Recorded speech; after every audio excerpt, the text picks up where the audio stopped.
Les peuples autochtones représentent environ 500 millions d'individus répartis sur l'ensemble de la planète. Leur point commun, ils étaient présents avant que d'autres groupes viennent sur leur territoire et nombre d'entre eux ont été exclus ou discriminés. Et pourtant, ils pourraient nous aider à trouver comment repenser notre rapport à l'environnement. C'est le constat que fait le musée d'ethnographie dans sa nouvelle exposition « Injustice environnementale, alternative autochtone ».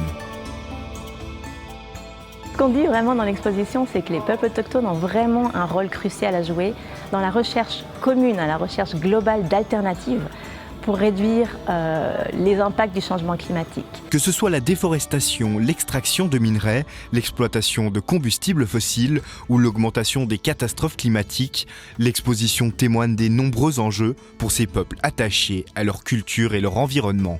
On veut vraiment que le visiteur comprenne la perspective des peuples autochtones sur l'environnement et la relation que les peuples autochtones entretiennent avec l'environnement. Et une des premières choses qu'on propose aux visiteurs, c'est de visiter ce qu'on appelle le temps du soin et de la réparation. Bien mettre en avant le fait que les peuples autochtones prennent soin de leur environnement en tentant de transmettre leur savoir traditionnel. Pour comprendre cet attachement, l'exposition donne la parole à des individus qui nous racontent leurs enjeux. On voulait vraiment que les visiteurs soient en contact direct avec des expériences de vie, avec la vie d'aujourd'hui. La plupart des exemples qu'on montre dans l'exposition ont vraiment tous été développés au cours de ces 4 à 5 dernières années. Et on a également aussi dans l'exposition des portraits vidéo qui ont été faits. Et les visiteurs sont vraiment amenés à écouter ces portraits vidéo et à entendre les messages de personnes qui peuvent venir du Tchad, de Tanzanie, du Maroc, mais aussi du Canada, des États-Unis.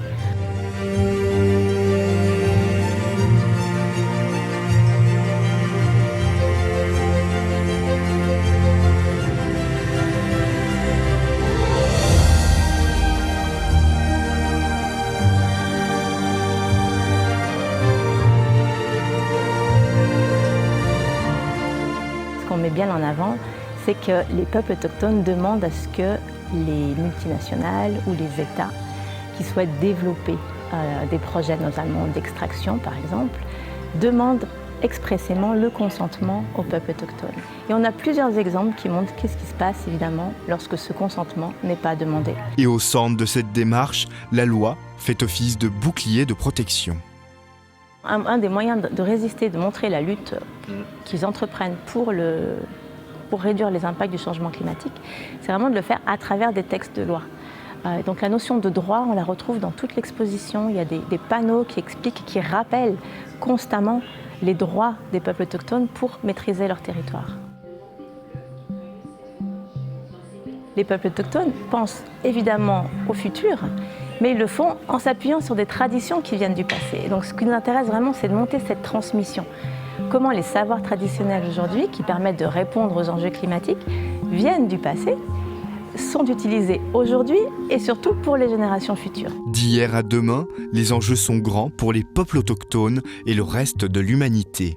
Injustice environnementale, alternative autochtone, c'est à découvrir au musée d'ethnographie jusqu'au 21 août 2022.